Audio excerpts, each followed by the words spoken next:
Assalamualaikum warahmatullahi wabarakatuh. Selamat siang anak-anakku. Hari ini kita akan mempelajari mengenai dimensi sejarah dalam mata pelajaran sejarah peminatan. Nah, sebelum kita membahas mengenai materi dalam sejarah peminatan, kita mesti tahu dulu apa perbedaan dari sejarah Indonesia dan sejarah peminatan.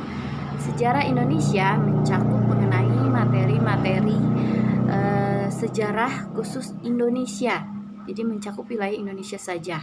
Sedangkan sejarah peminatan itu mencakup materi-materi sejarah dunia, jadi lebih luas lagi, dan juga pendalaman sejarah. Nah, kemudian untuk buku tugas sejarah Indonesia dan sejarah peminatan tentu berbeda, jadi tidak boleh disatukan meskipun gurunya sama. Sebelum membahas materi, perkenalkan, nama Ibu Indah Megawati MPD, mengajar sejarah Indonesia dan sejarah peminatan. Kita akan membahas mengenai kehidupan manusia dan dimensi sejarah. Unsur-unsur pembentuk sejarah itu ada tiga. Yang pertama adalah ruang, waktu, dan manusia. Ruang itu dikatakan terjadinya peristiwa terjadi. Ya, ruang dalam sejarah dapat dikatakan sebagai dimensi spasial, yaitu tempat terjadinya berbagai peristiwa sejarah, baik itu peristiwa alam maupun peristiwa sosial. Ya, peristiwa sejarah itu sendiri terjadi dalam proses perjalanan waktu. Ya, setiap peristiwa sejarah yang terjadi akan selalu berkaitan dengan batasan ruang dan berhubungan dengan konsep waktu. Nah, yang kedua itu ada waktu. Ya, sama seperti ruang, ya, konsep waktu ini merupakan salah satu unsur pembentuk sejarah. Nah, setiap sejarah pasti memiliki waktunya. Ya, waktunya itu kapan terjadinya peristiwa itu, ya. Nah, dalam waktu juga ya terdapat dua makna. Nah, ada makna denotatif dan makna konotatif. Waktu denotatif itu contohnya detik, menit, jam, hari, minggu, bulan, tahun, abad, dan seterusnya. Sedangkan konsep konotatif itu merupakan waktu sebagai suatu konsep gitu. Nah, kemudian unsur pembentuk sejarah yang lainnya itu adalah manusia. Ya, manusia ini sebagai subjek dan objeknya. Ya, subjeknya ya bahwa manusia itu adalah pelaku dalam sejarah. Nah, sedangkan objeknya bahwa manusia inilah yang diceritakan dalam sejarah. Jadi sebagai subjek dan objeknya.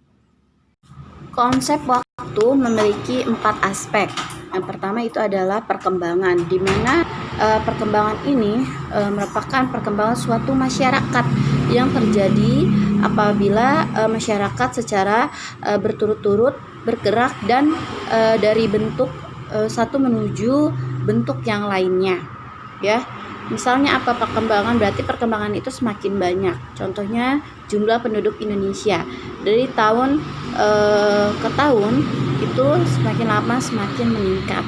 Kemudian dapat diselesaikan dengan adanya program keluarga berencana.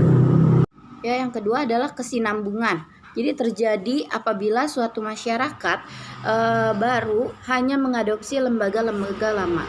Maksudnya adalah mengadopsi kebiasaan-kebiasaan lama, ya. Misalnya apa? Perkebunan teh di Indonesia pada masa kini itu merupakan kesinambungan dari perkebunan teh pada masa Belanda. Ketiga adalah pengulangan. Terjadi apabila suatu peristiwa yang pernah terjadi di masa lampau kembali terjadi di masa selanjutnya. Contohnya demonstrasi penurunan Presiden Soekarno, ya, sehingga membuat Soekarno ini turun dari jabatannya. Nah, terjadi lagi pada masa era Soeharto, adanya demonstrasi penurunan Soeharto ya oleh mahasiswa sehingga membuat Soeharto turun dari presidennya. Kemudian yang keempat itu adalah perubahan, di mana terjadi apabila masyarakat mengalami pergeseran, sama seperti halnya perkembangan ya. Jadi ada perbedaan dari yang awal dan yang sekarang gitu ya. Contohnya perubahan dari adanya revolusi industri misalnya ya, yang tadinya menggunakan alat-alat sederhana ya, alat-alat dari batu-batuan,